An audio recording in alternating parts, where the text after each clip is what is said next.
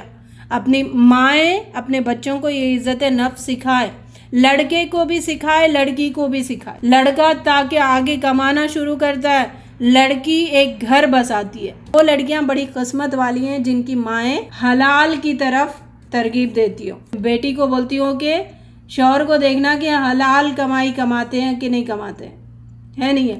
فکر ہو جاتی ہے نا، ماں باپ کو فکر ہو جاتی ہے کہ بچے بڑے ہو رہے ہیں تو پھر ان کو حلال کمائی کی طرف لگایا جائے۔ اور یہ فطرت دیکھا گیا ہر دور میں، ہر اللہ کا نیک بندہ خود کماتا تھا، خودداری پسند تھا۔ بخاری کی روایت ہے، نبی صلی اللہ علیہ وسلم فرماتے ہیں داؤد علیہ السلام اپنے ہاتھ کی کمائی کے علاوہ کچھ بھی نہیں کھاتے تھے، خود کماتے تھے اور جو ملتا تھا وہی کھاتے تھے، اس کے علاوہ وہ کچھ بھی نہیں کھاتے تھے، مطلب دوسروں کا مال نہیں کھاتے تھے، خود کماتے تھے۔ زکریا علیہ السلام کے بارے میں بھی بتایا گیا، نوح علیہ السلام کے بارے میں بھی بتایا گیا کہ وہ بڑائی کا کام کرتے تھے، خود ہاتھ سے کماتے تھے اور خود کھاتے تھے، محنت کی انہوں نے۔ جب تک نبی صلی اللہ علیہ وسلم کے لیے مال فے میں سے 5واں حصہ اللہ تعالیٰ نے مقرر نہیں کیا، نبی صلی اللہ علیہ وسلم نے بھی تجارت کیے اور عالیشان طریقے سے آپ نے تجارتیں کی، آپ نے بکریاں تک بھی چلائی، کچھ درہم کے عوض لوگوں کی بکریاں چراتے تھے نبی صلی اللہ علیہ وسلم۔ مکی زندگی میں آتا ہے نا سیرت میں، کچھ درہم کے عوض، کیونکہ جب نبی صلی اللہ علیہ وسلم کے چچا ابو طالب جو تھے، ان کے بہت زیادہ بچے تھے تو ان کی کمائی کافی نہیں ہو رہی تھی، تو نبی صلی اللہ علیہ وسلم کو بھی بھیجا گیا، بکریاں چراتے تھے کچھ درہموں کے عوض۔ آر نہیں سمجھا تھا کہ اگر ہم ہوتے اس کنڈیشن میں تو بکریاں چرانا بہت چھوٹا پروفیشن۔ ابھی بھی نا بعض لوگوں کو دیکھا گیا کہ بکریاں جو چراتے ہیں نا ان کو ایسے حقیر نظر سے دیکھتے ہیں، حالانکہ انبیاءوں کا یہ سنت تھا۔ نبی صلی اللہ علیہ وسلم نے فرمایا کہ ہر نبی نے بکریاں چرائی، یعنی یہ انہوں نے کیا۔ نبی صلی اللہ علیہ وسلم نے فرمایا کہ ما اکل احد طعاما قط خیر من ان یاکل من عمل یدی، اپنے ہاتھ کی کمائی سے زیادہ بہتر کھانا کسی نے کبھی بھی نہیں کھایا۔ اپنے ہاتھ سے کماؤ اور وہ کھاؤ، اس سے بہتر کھانا کوئی نہیں، اس سے بہتر لقمہ کوئی نہیں، اس سے بہتر نوالا کوئی نہیں ہے۔ اس بات کی سمجھ ہمیں آ جانا چاہیے۔ اللہ کے نیک بندوں کے علاوہ دنیا میں جو انسان کے علاوہ مخلوق ہے نا، چرند پرند، یہ سب بھی اپنا محنت سے کماتے ہیں اور کھاتے ہیں۔ پرندے رزق کی تلاش میں نکلتے ہیں، گھونسلے میں بیٹھ کے دیو اللہ دلاو اللہ نہیں کرتے ہیں، نکلتا ہے، اڑتے پھرتا ہے، دیکھتا ہے کہاں پر کیا مل رہا ہے، وہاں سے پھر جب شام کو اپنے گھونسلے پہ واپس آتا ہے تو اللہ تعالیٰ اس کا پیٹ بھرا ہوا رکھتے ہیں۔ کوشش ہو رہی نا، شیر ہے، جنگل کا بادشاہ ہے، اس نے کبھی بولا کہ لا کے میرے سامنے رکھ دو کھانا میرا؟ نہیں، جاتا ہے شکار کے لیے، بیٹھتا ہے، دیکھتا ہے کیسے شکار کروں، پھر شکار کرتا ہے، محنت کرتا ہے، ٹھیک ہے، اس کے لیے وہ رزق ہے۔ اب انسان ہے کہ نہیں ہم بیٹھیں گے تو ہی آئے، چھت پھٹ رزق آئے، اللہ تعالیٰ برسا دے، ہم کچھ نہیں کریں گے، بیٹھیں گے۔ نبی صلی اللہ علیہ وسلم نے کیسی تربیت کی صحابہ کی؟ حکیم رضی اللہ تعالیٰ عنہ کا جو ہم نے پڑھا تھا پچھلے، وہ مانگے تھے ایک سے دوسری بار انہوں نے نبی صلی اللہ علیہ وسلم سے مانگا تو نبی صلی اللہ علیہ وسلم نے کہا کہ آپ نے آداب سکھائے نا، مانگنے میں برکت نہیں ہوتی، کبھی بھی اس کی فاقہ کشی پوری نہیں ہوتی، یعنی فارغ نہیں ہوتا اس چیز سے۔ تو حکیم رضی اللہ تعالیٰ عنہ نے کبھی بھی انہوں نے نہیں مانگا، اس کے بعد سے جو انہوں نے وعدہ کیا پھر زندگی بھر انہوں نے کسی کے آگے ہاتھ نہیں پھیلائے، اور یہاں تک کہ جو حصہ ہوتا تھا لوگوں کا وہ اپنا حصہ بھی نہیں لیتے تھے، انہوں نے حصہ بھی ترک کر دیا، وہ لینا بھی گوارا نہیں کیا۔ یہ ٹریننگ ہے صحابہ کی، جو نبی صلی اللہ علیہ وسلم نے ایک دفعہ انہوں نے کہہ دیا اور صحابہ کا ایمان ایسے ابل کے آیا کہ انہوں نے اس کو اپنی آخری سانس تک اس کو اپنے پلے سے باندھ لیا۔ یہ ہوتا ہے ایمان۔ ہم دیکھیں، ہم سن رہے ہیں نا، پڑھ رہے، سمجھ رہے، آدھی سے پڑھ رہے نا، آیتیں ہی پڑھ رہے نا، ہماری زندگی کہاں سے چینج ہوتی دیکھیں۔ اور ایک صحابی کا بھی بتایا کہ ان کو کہا کہ وہ بھی مانگ رہے تھے، بولے کہ تمہارے گھر میں کیا ہے لے کے آؤ، تو اس کو بیچ کر انہوں نے کلہاڑی، بولے کہ یہ لے کے جو 15 دن تک مجھے دکھنا نہیں۔ 15 دن بعد آئے تو صحابی اچھی حالت میں تھے۔ تو نبی صلی اللہ علیہ وسلم نے کہا کہ کیا یہ بہتر نہیں ہے کہ تم لوگوں سے مانگتے پھرو، لوگ دیں یا نہ دیں؟ تم محنت کرو، یعنی جنگل میں لکڑیاں کاٹو، یہ حلال ہے، اس میں تم سیٹسفیکشن حاصل کرو، قناعت حاصل کرو، لیکن مانگو مت لوگوں سے۔ صرف اللہ کے آگے تمہاری جھولی پھیلنا چاہیے، صرف اللہ کے آگے تمہارے مرادیں ہونی چاہیے، ٹھیک ہے۔ نبی صلی اللہ علیہ وسلم نے فرمایا اگر کوئی شخص اپنی رسیاں لے کر پہاڑ پر جائے اور لکڑیاں کا گھٹا اپنی پیٹھ پر اٹھا کر لائے اور اسے بیچ دے، اور اس طرح اللہ تعالیٰ اس کو سوال کرنے کی ذلت سے بچا لے، تو اس کے لیے بہتر ہے کہ وہ لوگوں سے مانگتے پھرے، چاہے تو لوگ دے یا نہ دے۔ نبی صلی اللہ علیہ وسلم نے صحابہ کی ایسی ٹریننگ کی ہے۔ ہر والدین کو یہ چاہیے کہ اپنے بچوں کی ایسی ٹریننگ کرے، ہر والدین کو چاہیے، ٹھیک ہے۔ عبد الرحمن بن عوف جب مکہ چھوڑ کر مدینہ آئے ہجرت کر کے، تو نبی صلی اللہ علیہ وسلم نے بھائی چارگی کی ان کے درمیان کی تھی نا کہ یہ ان کے ساتھ رہیں گے، ان کے ساتھ رہیں گے، تو انہوں نے کیا کیا، جو انصاری صحابی تھے انہوں نے اپنا مال آدھا اپنے مہاجر بھائی کے لیے دے دیا، اپنی بیوی کو طلاق دے کے مہاجر بھائی کے لیے دے دیا، سب چیزیں انہوں نے آدھا آدھا کر دیا۔ بردر ہوڈ کا یہ مثال ہے، ساری دنیا میں کبھی بھی ایسا نہیں ہوا۔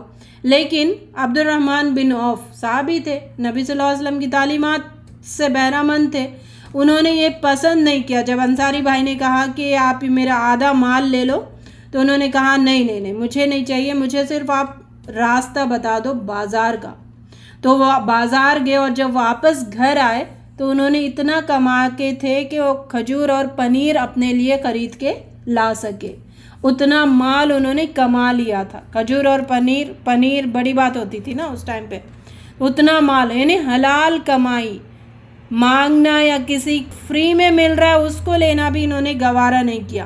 یہ ہے صحابہ کی ٹریننگ، یہ ہے ان کا ایمان کا اعلیٰ درجہ، ایمان کا اعلیٰ درجہ اسے کہتے ہیں۔ حالانکہ انصاری صحابی تیار تھے کہ آدھا مال دے دیں، لیکن گوارا نہیں کیا۔ ہم میں سے اگر کوئی ہوتا تو آرام سے بیٹھتے اور جو آتا اس میں کھاتے بیٹھتے۔ اس لیے ایمان کو نہ پیدا کرے اپنے اندر، ایمان تازہ نہیں بلکہ ایمان پیدا کرنے کی ضرورت ہے۔ کیا ہمارے معاشرے میں ان باتوں کو بتاتے ہوئے نظر آ رہے؟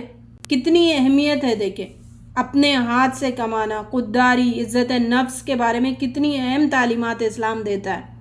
یہ وہ باتیں جو ساری زندگی کے ہر شعبے پر پوری اترنے والی، ہر شعبے پر یوز ہونے والی، استعمال ہونے والی چیزیں ہیں۔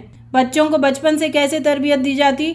باپ اگر حلال کمائی کما کے لا رہا ہے، گھر میں حلال کمائی کا ذکر ہو رہا ہے، ماں حلال کمائی کا ذکر کر رہی ہے، باپ حلال کمائی کا ذکر کر رہا ہے، تو پھر بچوں کے اندر اس کی امپورٹنس پیدا ہوگی نا۔ اگر اس کا ذکر نہیں ہو رہا ہے اور ماں باپ ذکر کر رہے کہ کہیں سے بھی ہو لاؤ، تو بچوں کو کیا ٹریننگ ملے گی؟ حلال کمائی کی تھوڑی ٹریننگ ملے گی، مل ہی نہیں سکتی نا۔ تو ان گھروں میں جہاں پر یہ ذکر ہوتا ہے ان چیزوں کا، تو پھر بچے بھی وہاں پر ویسے ہی پلتے ہیں۔ لڑکا اپنے باپ کو دیکھتا ہے فکر مند ہوتے ہوئے حلال کمائی کے بارے میں، ماں کو فکر مند ہوتے ہوئے کہ حلال کمائی آنے کے بارے میں، تو پھر وہ بچوں کے اندر وہ چیز پیدا ہوگی۔ اب ذکر ایسا کرے کہ نہیں کہ جہاں سے بھی ہو لاؤ پیسے، جو بھی لاؤ، قرضے بھی لے لو، ویسے بھی کرو، انٹرسٹ پہ بھی لے کے آؤ، تو پھر بچوں کے اندر حلال کی کیا تعلیمات ہم دے رہے، کس طریقے سے ان کی پرورش کر رہے۔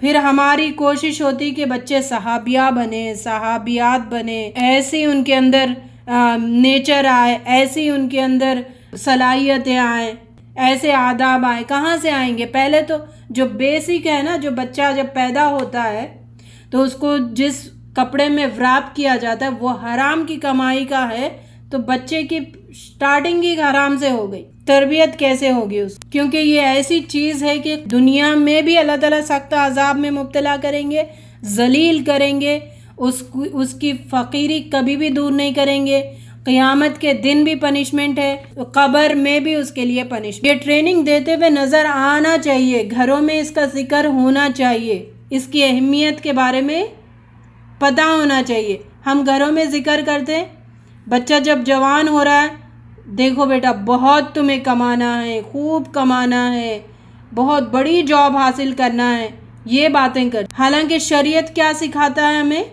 یہ باتیں کرو بچوں سے کہ حلال کماؤ بیٹا، خودداری تمہارے اندر ہو، عزت نفس کو کمپرومائز نہیں کرنا، اچھا کام کرو، ٹھیک ہے؟ کوئی کام اچھا یا برا نہیں ہوتا اگر وہ حلال ہے تو، کوئی کام ہلکا یا چھوٹا نہیں ہوتا اگر وہ حلال ہے تو۔ عزت آٹو چلانے میں بھی ہے، عزت فلائٹ اڑانے میں بھی ہے نہیں ہے؟ اب وہ عزت کہاں پر ہے؟ اللہ کے ہاتھ میں۔ عزت آٹو والی کی بھی اللہ تعالیٰ برقرار رکھتے ہیں، پائلٹ کی بھی برقرار رکھتے ہیں۔ کیوں؟ عزت اللہ کے ہاتھ میں ہے۔ ہم عزت ڈھونڈتے کہ پائلٹ بنو تو ہی عزت ہے، ویسی نہیں ہے نا، سب پائلٹس کی تو ویسی عزت نہیں ہے، جس کی اللہ تعالیٰ رکھنا چاہتے اسی کی رکھتے ہیں۔ تو یہ بتاؤ اچھا کام یا برا کام جو معاشرے میں کہلایا جاتا ہے لیکن وہ حلال ہو تو تم کرو، اس میں کوئی عیب مت نکالو، اس کو کوئی عیب دار کام مت سمجھو، ٹھیک ہے؟ ہلکا ہو یا چھوٹا ہو لیکن حلال ہے تو وہ کرنے میں کتراؤ مت، کرو، لیکن خود کماؤ۔ خودداری تمہارے اندر ہونی چاہیے، خودداری پیدا کریں، عزت نفس اس کو کہتے ہیں۔ اگر حلال کام اچھا لگے یا برا لگے، ہلکا لگے یا چھوٹا لگے، اس میں ہمیں آگے بڑھتے چلے جانا ہے۔ پھر اللہ تعالیٰ وہاں سے روزی عطا فرماتے ہیں جہاں سے ہمارا گمان تک نہیں جائے گا۔ تو یہ سوچنا چھوڑ دے کہ ہمارے مطابق کام ملے، مطابق تجارت ہو، ہمارے مطابق ہی بزنس ملے، ہمارے مطابق ہی جاب ملے، اتنی سیلری ملے تو ہی ہم جوائن ہوں گے۔ ایسے لوگوں کے پاس اللہ کی مدد کبھی بھی نہیں آئے گی، یہ یاد رکھیں۔ اسلامک ٹیچنگز کچھ اور ہے، اس سے ہٹ کے نہ کریں ورنہ اللہ تعالیٰ کی مدد نہیں آئے گی۔ اللہ تعالیٰ کی مدد ہمارے ساتھ شامل حال رکھنا ہے تو پینسل بیچو لیکن حلال کام کرو۔ ایک جو گندم کا دانہ ہے نا، گیہوں کا دانہ جو بالی میں نکلتا ہے، پھر وہ پسنے کے بعد ان لمیٹڈ اس کے ذرات ہو جاتے ہیں نا، پسنے کے بعد جو آٹے کے پارٹیکلز ہیں کتنے ہو جاتے ہیں؟ بہت زیادہ۔ اب وہ پارٹیکلز جب آٹا گوندا جاتا ہے یا پھر آٹا مل میں پیسا جاتا ہے تو وہ پارٹیکلز کہاں پر ڈیوائیڈ ہو جاتے، ایک گندم کا، ایک گیہوں کا، پھر وہ پارٹیکل کس کے پیٹ میں کب جائے گا وہ اللہ تعالیٰ کو پتہ ہے۔ یہ ہے اللہ تعالیٰ جو روزی تقسیم کر دیا۔ ایک گندم کے دانے سے بھی کتنے لوگوں کا پیٹ اس سے سیراب ہوتا ہے، وہ اللہ تعالیٰ نے تقسیم کر دیا ہے۔ تو اس کے بارے میں اب یقین رکھو کہ اللہ تعالیٰ مجھے دے گا رزق، میں کوشش کروں گا تو اللہ تعالیٰ میرے سامنے لائے گا۔ بھروسہ تو پیدا کرو، یقین تو پیدا کرو۔ نبی صلی اللہ علیہ وسلم نے فرمایا وہ کامیاب ہو گیا جس نے اسلام قبول کر لیا اور اس کا عقیدہ توحید ہو اور اسے کافی رزق مل گیا، یعنی جتنا وہ زندگی گزار سکتا ہے اتنا اس کو رزق مل گیا، اور جتنا رزق ملا ہے اس پر وہ قناعت بھی اس کو حاصل ہو گئی، تو سمجھو کہ وہ کامیاب ہو گیا۔ جیسے پہلے بھی یہ حدیث ہم نے پڑھی ہے۔ اللہ تعالیٰ ہمیں ایسی کامیابی عطا فرمائے۔ ابو ہریرہ رضی اللہ تعالیٰ کی روایت ہے، اللہ تعالیٰ جو روزی لکھ دی ہے اس پر راضی ہو جاؤ تو سب سے بڑے غنی بن جاؤ گے، مالدار بن جاؤ گے۔ مالداری یہی ہے نا، 1 کروڑ روپے کسی کے پاس ہے، کوئی پوچھ رہا ہے تو وہ کیا کر رہا ہے، 10 روپے اپنے مال میں سے نکال کے دے رہا ہے۔ ایک غریب ہے جو اس نے بھی محنت کی، اس کے بازو جو ہے وہ اس نے بھی محنت، کسی وجہ سے بازو والے کو پیسے نہیں ملے تو غریب کیا کرتا ہے، اپنے جو اجرت ملتی ہے اس میں سے آدھا نکال کے، بڑا حصہ نکال کر اس کو دیتا ہے۔ تو اب امیر کون ہے؟ تو یہاں اس حدیث میں یہی بتائی گئی کہ دل کا جو غنی ہے وہ اصل میں مالدار ہے، پیسے سے مالداری نہیں ہوتی۔ تو ایک ایک دانے کا فیصلہ ہو چکا ہے، ایک ایک گھونٹ کا فیصلہ ہو چکا ہے۔ تو انسان اپنے آپ کو سمجھا لے، میں اپنے آپ کو سمجھاؤں گی، آپ اپنے آپ کو سمجھا لیں کہ اللہ تعالیٰ نے میرے رزق کا فیصلہ کر دیا ہے اور وہ مجھ تک آ کے رہے گا، مجھے کیا کرنا ہے حلال طریقے سے حاصل کرنے کی، اس کی فکر میں لگ۔ سورہ ہود آیت 6 میں بتایا گیا وَمَا مِن دَابَّةٍ فِي الْأَرْضِ إِلَّا عَلَى اللَّهِ رِزْقُهَا وَيَعْلَمُ مُسْتَقَرَّهَا وَمُسْتَوْدَعَهَا كُلٌّ فِي كِتَابٍ مُبِينٍ۔ کوئی جاندار، کوئی زمین پہ جو چلنے والا کوئی جاندار ایسا نہیں ہے جس کا رزق اللہ تعالیٰ نے زمین میں رکھ نہ دیا ہو، یعنی ہر ایک کا رزق رکھا ہوا ہے۔ اللہ تعالیٰ نے صاف کہا ہے نا، میں نے بھیجا ہے تو میرے اوپر ذمہ داری ہے، تمہارے اوپر نہیں ہے، نہ اس سے زیادہ آئے گا نہ کم آئے گا، یہ بھی لکھ لیں۔ اب جتنا بھی ایڑی چوڑی لگا دیں، آپ جتنا چاہتے اتنا نہیں آئے گا، جتنا اللہ تعالیٰ چاہتے ہیں اتنا ہم تک آ کر رہے گا۔ تو انسان رزق کی تلاش میں اندھا بن جائے اور حرام کی طرف چلا جائے، اس سے زیادہ انتہا خسارے میں اور کوئی نہیں ہو۔ یہ انتہائی خسارے کا سودا ہے، اندھا ہو کر حرام کی طرف چلے جانا انتہائی خسارے کا سودا ہے، بلکہ اس میں خسارہ ہی خسارہ ہے، خسارے کے علاوہ وہ کچھ بھی نہیں ہے، جو اس کی دنیا بھی بگاڑ دے گا، قبر بھی بگاڑ دے گا، آخرت بھی بگاڑ دے گا، ٹھیک ہے، اور اس کو اس راستے سے بھی کامیابی نہیں ہوگی، کبھی نہ کبھی دنیا میں ہی جو حرام کماتے ہیں نا، اللہ تعالیٰ دنیا میں ہی ان کو ٹھوکر مار کے گرا دیتے ہیں، یہ بھی مثالیں دیکھی گئی، دنیا میں ہی ان کو دکھا دیا جاتا ہے، اللہ تعالیٰ مصیبتوں میں ان کو ڈال دیتے ہیں، ٹھوکر کھا کے وہ منہ کے بل گرتا ہے، یہ مثالیں بہت دیکھی گئی۔ تو حرام کی طرف جاؤ مت، جتنا ملا ہے، جتنا اللہ تعالیٰ دے رہا ہے بس اس پہ سیٹسفائی رہو، یقین کرو سارے کے سارے خزانے اللہ کے ہاتھ میں، اللہ کے پر اعتماد تو کرو، بھروسہ تو کرو، اللہ پر توکل تو کرو۔ سورہ رعد آیت 26 میں بتایا اللہ یبسط الرزق لمن یشاء ویقدر، اللہ تعالیٰ نے جس کا رزق چاہے وسیع کر دے گا اور جس کا رزق چاہے مقدر میں کر دے گا، یعنی کم کر دے گا، وہ اللہ کی مرضی ہے، تو اس کی مرضی پہ راضی بر رضا رہو، جتنا ہمیں ملا ہے دوسروں کی طرف مت دیکھو، سیٹسفائی رہ جاؤ۔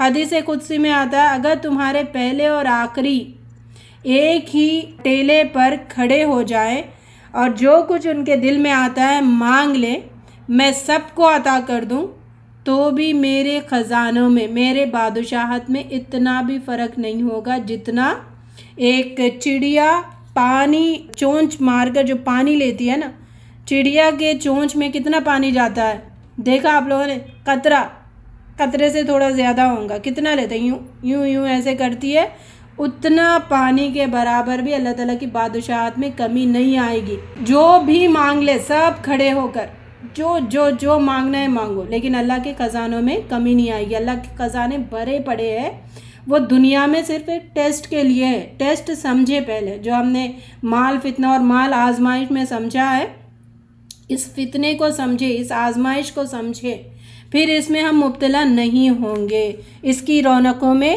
گھرتے نہیں چلے جائیں گے۔ سورہ آل عمران آیت 26 میں بتایا گیا ترزق ما تشاء بغیر حساب، اللہ تعالیٰ جس کو چاہتا ہے جتنا چاہتا ہے بے حساب رزق عطا فرماتا ہے۔ تو اللہ خزانے ہیں نا، ان کو بھی سمجھیے، اللہ کے خزانوں میں۔ اچھا جب ہم مانگ رہے، اللہ تعالیٰ کیا کہہ رہے کہ رزق مانگو، جیسے دنیا میں ہم کوئی امیر بندہ ہوتا ہے نا، اس سے زیادہ توقع رکھتے کہ سمجھتے کہ اس سے بہت زیادہ ملنے والا ہے، ایک اچھا مڈل کلاس ہے تو اس کے ایک توقعات ہمارے پاس ہوتی ہے، ایک ہائی کلاس ہے تو اس سے ایک توقعات ہمارے پاس ہوتی ہے۔ اللہ تو سارے خزانوں کا مالک ہے، اس سے بڑے توقعات مانگو نا۔ نبی صلی اللہ علیہ وسلم فرماتے ہیں کہ جب اللہ تعالیٰ سے تم مانگو تو کھل کے مانگو، اللہ کی شان کے مطابق مانگو۔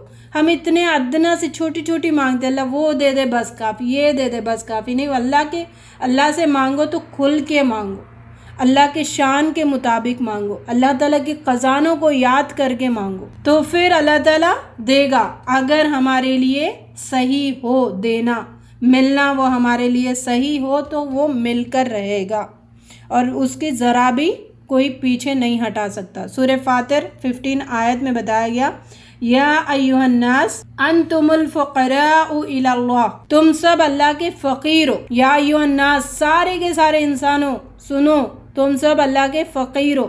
واللہ هو الغنی الحمید، اور وہی اللہ ہے جو غنی ہے، ٹھیک ہے۔ جب ہم فقیر ہیں تو مانگے اللہ تعالیٰ سے، رزق چاہیے تو مانگے اللہ تعالیٰ سے، انشاءاللہ رزق حاصل کرنے کے جو کنجیاں ہیں اس پر کل ہم روشنی ڈالیں گے۔ تو ہم فقیر ہیں یہ رکھ لو دماغ میں، اور ہمیں جتنا ملنا مل کر رہے گا یہ بھی دماغ میں رکھو۔ پھر اللہ تعالیٰ سے دعا کرو، اللہم انی اعوذ بک من الفقر والقلۃ والذلۃ واعوذ بک من ان اظلم او اظلم۔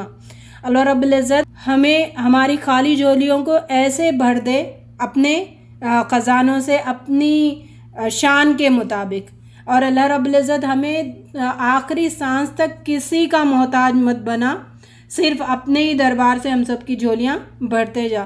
اللہ تعالیٰ جو رزق کی تلاش میں انہیں ان سب کو حلال رزق عطا فرمائیے، اور جو پریشان حال ہیں ان سب کی پریشانیوں کو دور فرمائیے۔ جو بھی ہم نے سنا پڑھا سمجھا ہے اس پر عمل کرنے کی ہم سب کو توفیق عطا فرمائیے۔ وآخر دعوانا ان الحمد للہ رب العالمین، وما توفیق الا باللہ۔ سبحانک اللہم وبحمدک، نشہد ان لا الہ الا انت، نستغفرک ونتوب الیک۔ السلام علیکم ورحمۃ اللہ وبرکاتہ۔